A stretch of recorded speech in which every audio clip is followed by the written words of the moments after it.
Fala galera, meu nome é Carliese e hoje nós vamos ver a segunda parte da ecologia. Pessoal, nós vimos na aula passada que nenhum ser vivo ele vive sozinho e que isso é a relação dos seres vivos com o meio ambiente, com outros seres vivos, era base de estudo da ecologia. Hoje nós vamos trabalhar as relações ecológicas e ela pode ser subdividida em ecobiose, que é a relação dos seres vivos com o ambiente, ou alelobiose, que é a relação dos seres vivos com os seres vivos. Nós sabemos que um conjunto de átomos formarão moléculas, um conjunto de moléculas formarão organelas, que formarão células, essas células juntas formarão tecidos, um conjunto desses tecidos formarão órgãos, e esses órgãos juntos formarão sistemas, e por fim nós teremos um organismo.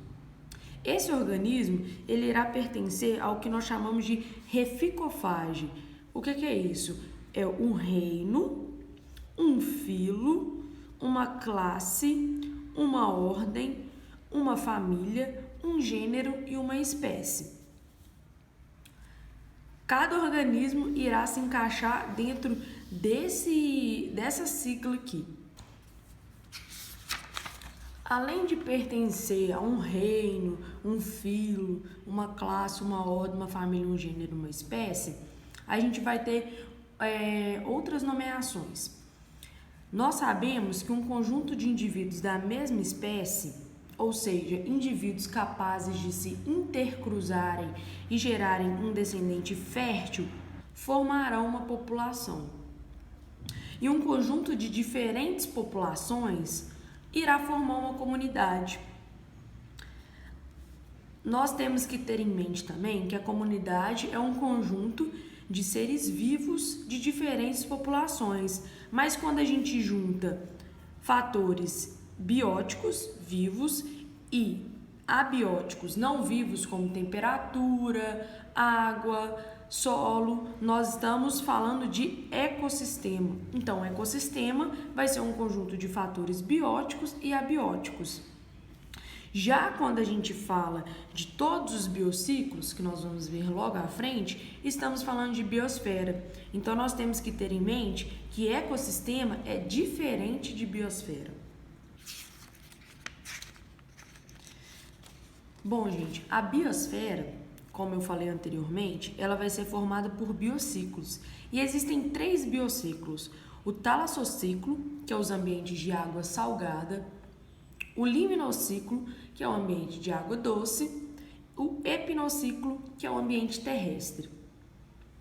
O epinociclo, ele pode ser dividido em biomas, que no caso no Brasil a gente tem 6 biomas, e ecótonos, que são aqueles ambientes de transição, como o manguezal, a mata de cocais e a mata ciliar. Aqui no Brasil, nós temos 6 biomas brasileiros, que é o amazônico, o cerrado, a caatinga, a mata atlântica, o pantanal e o pampas. O pampas também é conhecido como campos sulinos.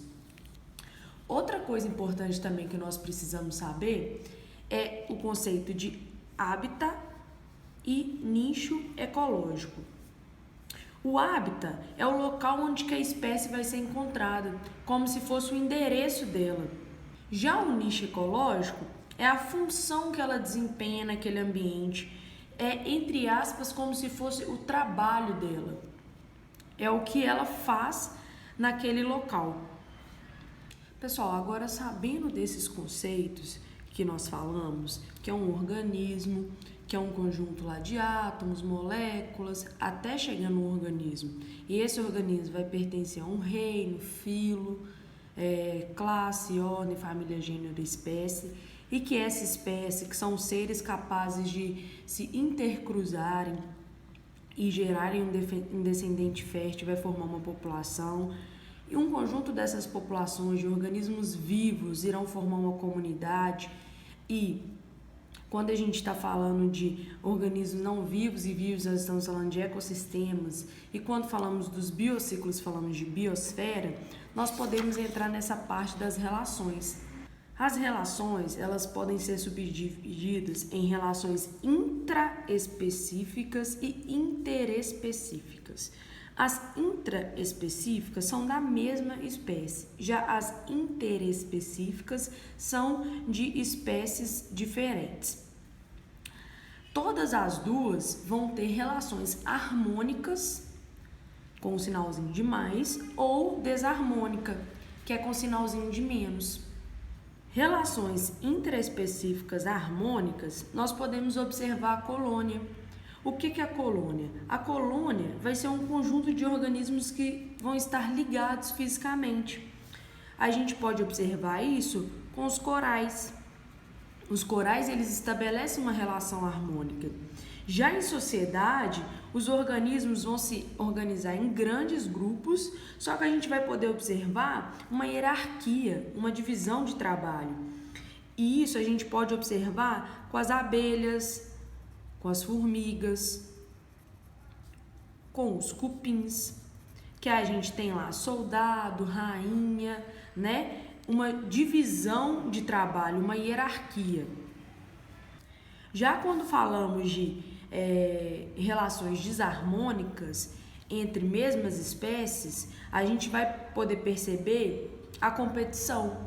E a competição vai acontecer quando os indivíduos disputam por recursos como água, alimento, espaço ou até mesmo um parceiro sexual. Outra relação desarmônica que nós podemos observar entre indivíduos da mesma espécie é o canibalismo. E o que é o canibalismo? O canibalismo ele ocorre quando um indivíduo mata o outro para se alimentar. Isso a gente pode observar, por exemplo, com louva-a-Deus. Louva-a-Deus fêmea, ela se alimenta do macho na hora da cópula, na hora que eles estão cruzando, para poder pegar mais nutrientes, para se alimentar e criar mais resistência. Já quando nós falamos de relações interespecíficas, ou seja, espécies diferentes, harmônicas, nós iremos trabalhar com essas daqui. O mutualismo, ele é uma relação mais e ela é obrigatória. O que é o mutualismo? O mutualismo são relações em que ambas as partes vão se beneficiar. Ele pode ser dividido em trófico, defensivo e dispersivo. Mutualismo, tá? O trófico vai ser quando cada parceiro é especializado para proporcionar um nutriente limitante diferente. Como assim? A gente pode observar isso com os líquens, que é a associação de algas e fungos, no qual as algas fornecem água e os fungos fornecem alimento, mantendo uma relação que é obrigatória. Já o defensivo é quando as espécies envolvidas, uma fornece alimento ou abrigo para os seus parceiros em troca de alguma coisa. Por exemplo, os ruminantes, que são as vacas, por exemplo, com as bactérias no estômago dela. As bactérias vão fazer a digestão da celulose para os ruminantes e em troca disso elas vão ganhar abrigo e alimento. E o dispersivo, nós vamos ver os polinizadores,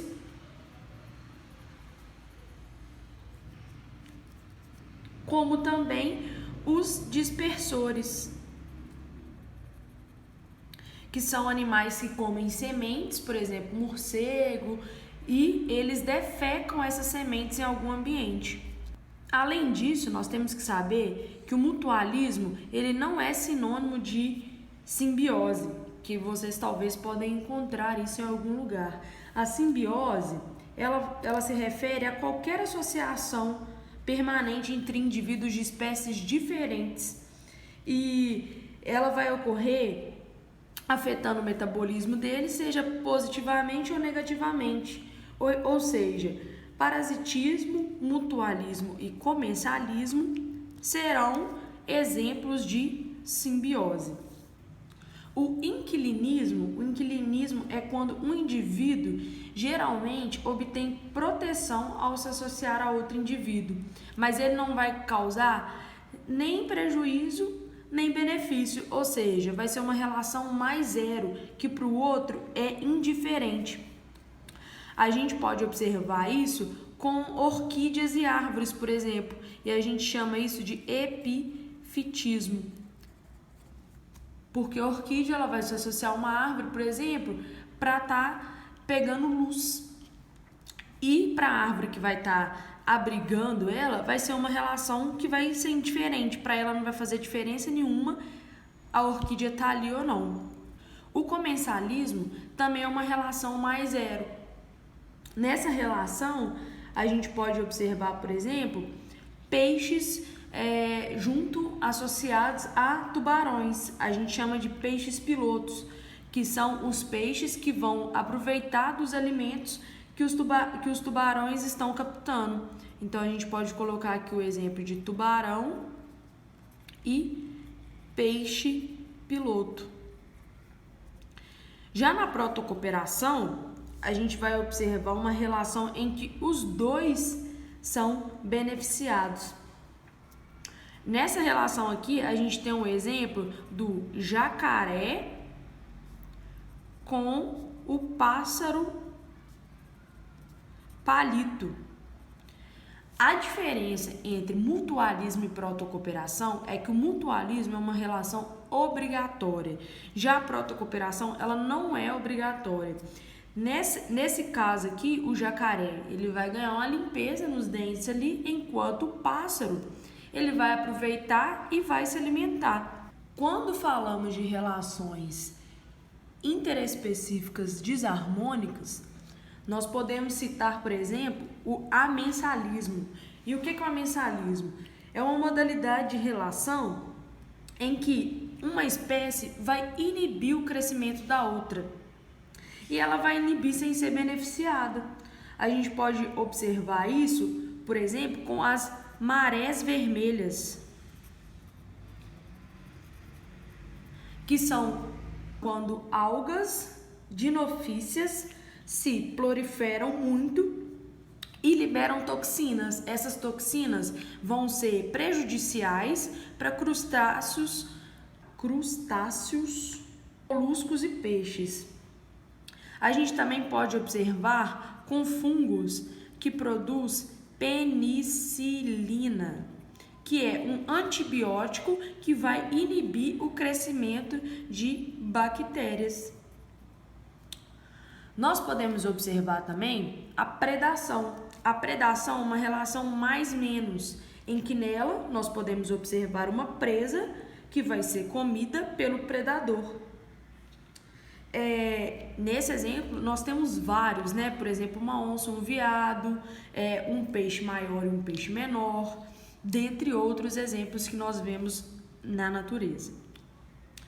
Já a competição entre espécies diferentes, de acordo com o princípio de Gauss, ou exclusão competitiva, nós vamos ter dois tipos, que é quando organismos pertencem ao mesmo nicho ecológico, ou seja, desempenham a mesma função, têm o mesmo modo de vida, então mesmo nicho,